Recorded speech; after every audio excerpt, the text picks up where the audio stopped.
ये वैसे ही है भाई साहब कि हरियाणा में एक लड़का लड़की भागे घर से, और हरियाणा में सेम गोत्र में शादी का मतलब एक ही फैसला होता है उसके बाद। तो राजस्थान में जब आप जाएंगे आईएएस बनते ना, एक दिन आता है साल में, अक्खा तीज कहते हैं उसको। चाइल्ड मैरिज थोक में होती है उस राजस्थान में, और किसी कलेक्टर एसपी की हिम्मत नहीं कि रोक के दिखा दे। महात्मा गांधी की जब शादी हुई, उनकी पत्नी की उम्र कितनी थी? शायद 11-12 के आसपास थी, शायद 13 के आसपास थी। जो लड़कियां बैठी है ना सुबह सुबह उठ के भगवान की पूजा के साथ, एक आदमी की और पूजा करना, उसका नाम है डॉक्टर अम्बेडकर। ये वैसे ही है भाई साहब कि हरियाणा में एक लड़का लड़की भागे घर से, सेम गोत्र के हैं, ठीक। ये रियल स्टोरी बता रहा हूं आपको, एक टीवी चैनल के एक पत्रकार ने मुझे बताई थी। क्या सिचुएशन होती है, आपको पुलिस का बनाते हैं, बताओ क्या करोगे आप? सब लोग सुनो भाई ध्यान से। लड़का लड़की भागे, उनको करनी है शादी, सेम गोत्र के, और हरियाणा में सेम गोत्र में शादी का मतलब एक ही फैसला होता है उसके बाद। यही स्विट्जरलैंड बनता है उसके बाद, ठीक। लड़का लड़की भागे, सीधे पुलिस के पास आ गए। एक कुछ दिन पहले फिल्म आई थी लव हॉस्टल, या क्या थी, सीरीज सी पता नहीं क्या थी, फिल्म थी लव हॉस्टल, हरियाणा के बारे में ये। तो कुछ इसी थीम पे है। वहां जो पुलिस का थानेदार है ना, वो उसी गोत्र का है, और कानून ने ये कह रखा है कि जब भी लड़का लड़की ऐसे आएंगे तो पुलिस की जिम्मेदारी है उनको बचाना। अब थानेदार की जिम्मेदारी है बचाना, तो उसका मन करे काट दो। तो फिल्म में जो मैंने देखा और जो रियल स्टोरी मैंने सुनी है, तो जैसे ही वो थाने में आए, मीडिया को पता लगा, मीडिया आने लगा, और थानेदार ने ही उस गोत्र के कुछ लोगों को फोन किया कि इनको यहां से लेके वहां ले जा रहा हूं कस्टडी में, इस जगह पे हमला करना, गाड़ी पे 3 गाड़ियां होंगी, दूसरी में बैठे होंगे, मैं भी रहूंगा, हमला इस तरह से करना कि गाड़ी रुके, नीचे उतार के मारना, ठीक। फिर वही हुआ।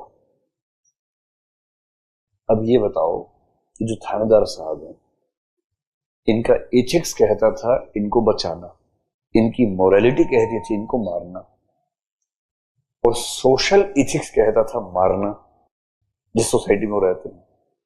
क्या करना चाहिए था भाई साहब को? एथिक्स। इसलिए जब आप वकील बन गए किसी के, या तो बनते ही नहीं भाई साहब, but if you have accepted the case, then it's your ethical responsibility to fight the case with full knowledge, full wisdom. Whatever you can do best to save your client, you have to do. That is your professional responsibility. So when you are doing a profession, आप IAS बनेंगे, कितनी बार आपको अपने ही society के खिलाफ काम करने पड़ेंगे, because your professional responsibilities are more important than your social commitments at that time. And many a times your society will be expecting something from you which is unconstitutional.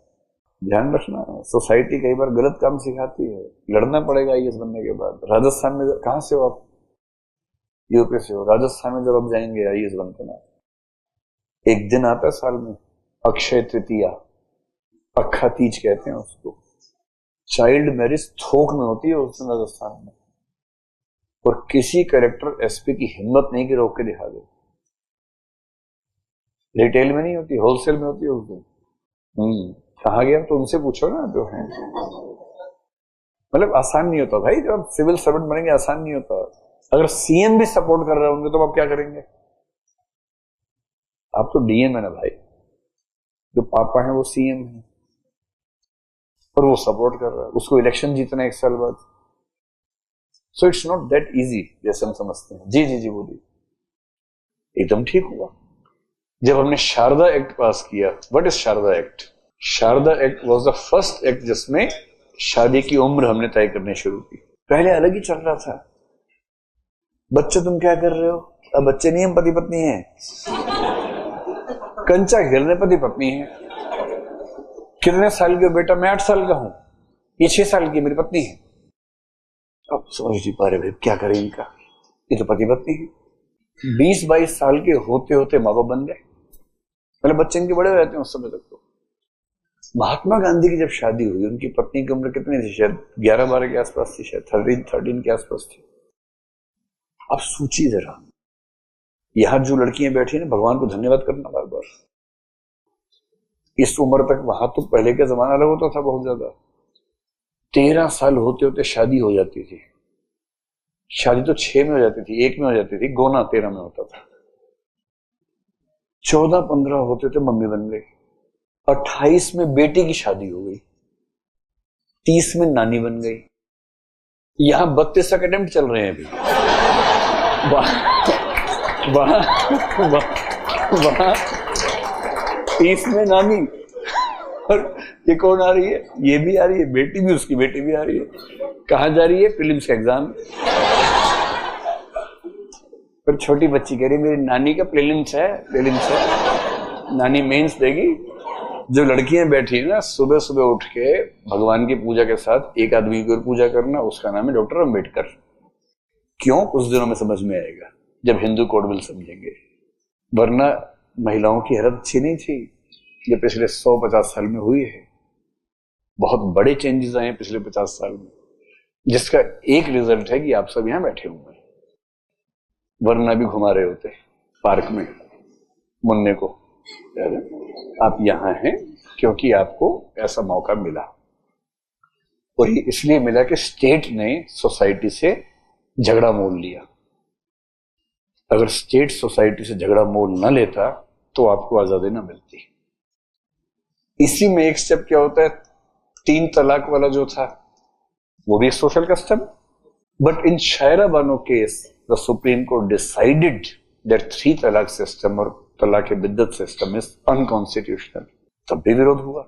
कई लोगों ने कहा ये क्या बात है, हमारी कस्टम है, हमारी मोरालिटी है, आप क्यों बीच में आ रहे हो? तो सुप्रीम कोर्ट बोलता भाई साहब, constitutional morality is over and above the public morality, और ये बात कई बार कह चुका है। फिर नाज फाउंडेशन का केस आया, और उसमें हमारा सेक्शन आईपीसी का 377 वो सीधे बोलता है एनी रिलेशनशिप बिटवीन 2 मेल्स और 2 फीमेल्स इज ए क्राइम। अब लोग कह रहे हैं भाई 1860 में बनाया था आपने ये आईपीसी, 1861 में, और वो भी उसके 20-25 साल पहले ड्राफ्ट उसका बना, फाइनली पास हुआ 1861 में। 1830s का वो ड्राफ्ट है, and you have been using the laws in 2020s which were prepared in 1820s और 30s। 200 years gap। और दुनिया के कितने सारे देशों ने एक्सेप्ट कर लिया कि भाई ह्यूमन नेचर में कुछ लोग ऐसे हो सकते हैं। Why should you impose your sexuality on their personality, their being? तो सुप्रीम कोर्ट ने कहा, जो कि पहले नहीं कहा था। पहले हाई कोर्ट, सुप्रीम कोर्ट खूब उछल कूद चल रही थी, बास्केटबॉल मतलब वॉलीबॉल चल रहा था। और नाज फाउंडेशन में बड़ी अच्छी बात क्या हुई है, ये वो केस है जिसने सारे धर्मों को एक कर दिया। You be surprised to know, इस केस में होमोसेक्सुअलिटी के खिलाफ सारे धर्मों के लोग एक साथ कोर्ट में गए थे। ऐसी धार्मिक एकता भारत में नहीं दिखती कभी। Religious unity can be seen in such cases. लेकिन सुप्रीम कोर्ट तो सुप्रीम कोर्ट है, उसने करना सब आए तो क्या हो गया, सब भागो। जो कॉन्स्टिट्यूशनल मोरालिटी के खिलाफ है वो खिलाफ है। How can we accept it?